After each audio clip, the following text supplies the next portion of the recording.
Hurricane season begins now, and in Palm Beach, the greatest threat may not be the wind. I think the thing that I wasn't ready for was just the mass influx of the mud and silt that came with the water, and just, an unfortunate smell. Our biggest concern is actually not the wind. Our biggest concern is flooding. What's important is that you and your family are prepared for any storm that may impact you. Our number is 1. If one storm impacts your area, that is of concern. We have a severe threat storm surge, and storm surge is what kills people. Lessons from past storms, what to expect this year, and what Palm Beach needs to know. Ahead of the Storm 2026 starts now. Ahead of the Storm 2026 is made possible by support from the Palm Beach Police and Fire Foundation and the Palm Beach Civic Association. Welcome to Ahead of the Storm 2026. I'm Sally Lewis. For Palm Beach, hurricane season is a reminder of just how quickly conditions can change.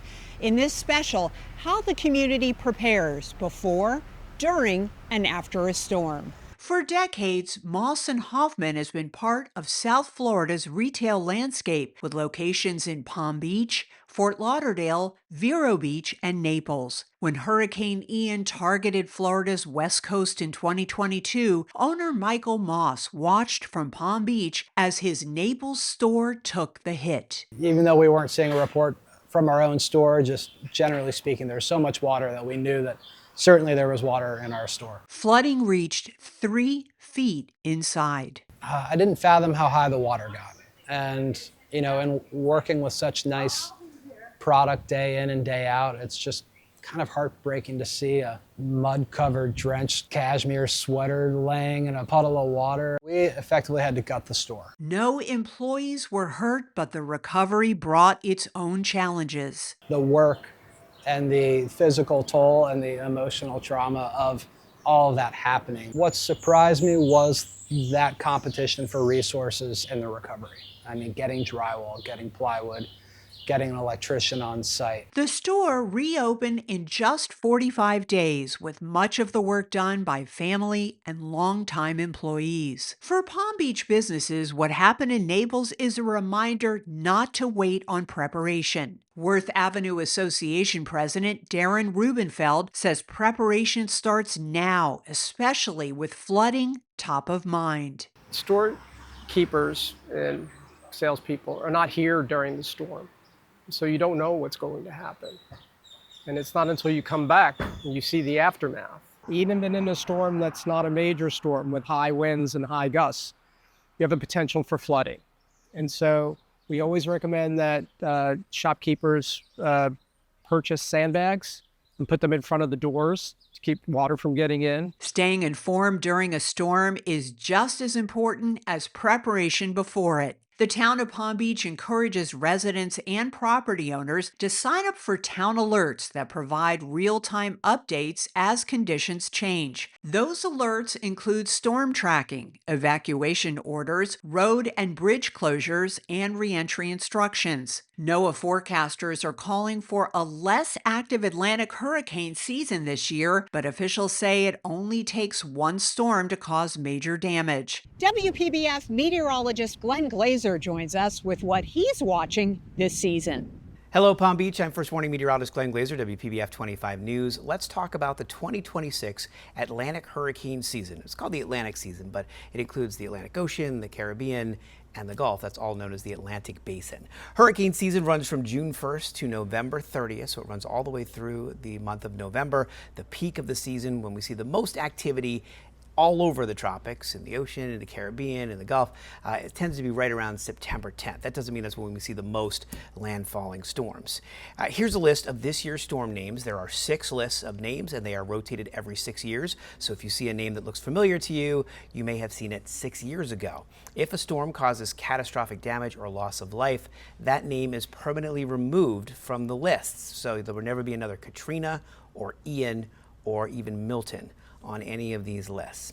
The outlook for this hurricane season is primarily to have a below average season, meaning less than the average number of storms. For example, here's the Colorado State University forecast. The average number of storms 14. Colorado State forecasting 13 storms, 6 hurricanes instead of 7, which is the average, and 2 major hurricanes category 3 or higher.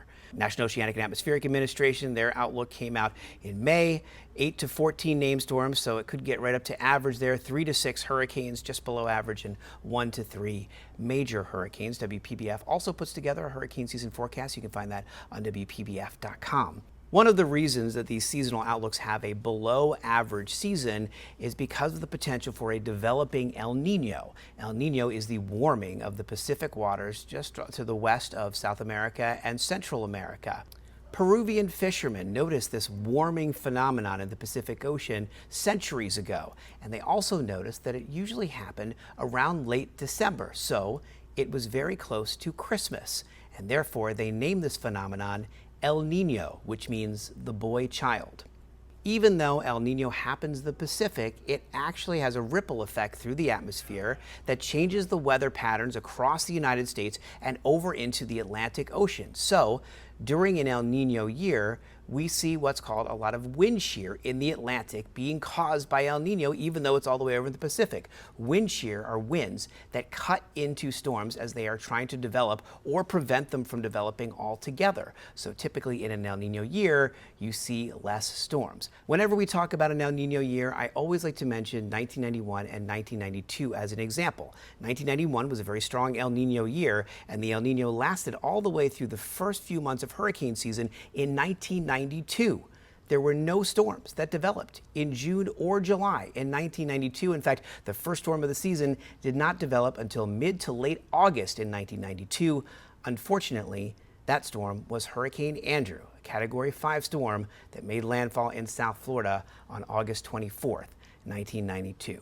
So the point is, it doesn't matter if there are 6 storms or 20 storms. What's important is that you and your family are prepared for any storm that may impact you. You can find more information on how to prepare for hurricane season on WPBF.com. Be safe, have a safe hurricane season, and I'll talk to you soon. Thank you for your time. Even in what's predicted to be a quieter season, planning begins long before a storm is on the radar. When I started looking at hurricanes and emergency management, we talked about lead times of 120 hours so we could start preparing.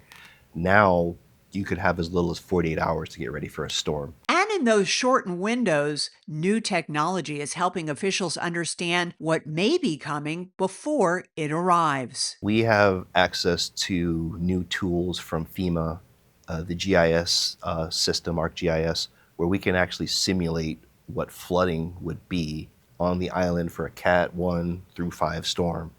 And it is troublesome because we can't get to some areas. These models help identify areas that could become inundated with water. You could have a prolonged flooding event on the island, and we would have to try and find a way to get to people. So the flooding risk on our barrier island is the biggest concern. As storms approach, conditions can quickly become unsafe for emergency response. The winds start getting above about 45 miles an hour. We shut down operations for the aerial trucks. We shut down all operations until the winds reside, and then we can go out and do rescues after the fact. But there will come a point during the storm where I physically can't put responders in harm's way. For residents who choose to stay, conditions after a storm can also create long-term challenges, especially for residents in high-rises. Even though the storm has passed, power may be out for an extended amount of time on the island. If you live in a condo, imagine trying to go up 6, 7, 8 stories every single day. You may not have water. You may not have power. That's why officials stress the importance of evacuating before conditions reach that stage. We will risk a lot to save a lot, but we don't have to risk anything if you're not in harm's way, right? So for me as the fire chief, when someone issues an evacuation order, we really, really want you to heed that warning. In Palm Beach, hurricane preparation is not just about supplies or last-minute decisions. Right now is the time to start getting ready.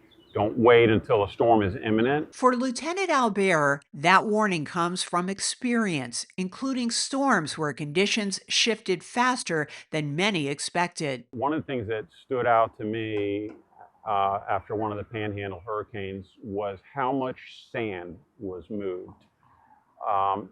And it really gives you a perspective on the power of Mother Nature. Don't have a lot of experience with the snow, but my best comparison would be a snowdrift, where it's taken thousands of tons of sand and just moved it or removed it. That experience becomes a warning about decision making before it's too late. Listen to the firsthand experiences of the people that decided they would take a chance and stay, and then use that as your guide. On a barrier island, those decisions are complicated by geography and limited access points connecting Palm Beach to the mainland. Water is incredibly powerful, and it doesn't take a lot to do catastrophic damage. Evacuation orders are based on projected conditions, and once they are issued, the window to act begins to close. At a minimum, it needs to be somewhere inland, away from the coast. And ideally, it's something not in the path of the storm. But not everybody has the opportunities to move far away. As conditions worsen, the island itself begins to transition to restricted access. The island's going to be closed and locked down until the roadways are made safe and the power lines are secured. After a storm, crews must first assess flooding, debris, and damage before re-entry can begin. If you live on the island and it's your residence and you have a government-issued ID, like a driver's license, that has your Palm Beach address on it, that'll get you back on the island. Property owners whose primary residence is not Palm Beach, along with their property representative, can apply to the town's reentry program by filling out an application online. Lieutenant Albert says preparation plans should also include reserving a place to store or anchor your boat away from the storm. The same storm surge that can do catastrophic damage on shore can do the same catastrophic damage to their boats. From homes and businesses to roads, docks, and bridges, first responders say no two storms impact Palm Beach the same way. After years without a direct hit, first responders say it can be easy for residents to let down their guard. We haven't been hit here in a while. Remember, last year was a great year, but before that was the west coast of Florida, right? And our turn was in 2004. And everything is cyclical.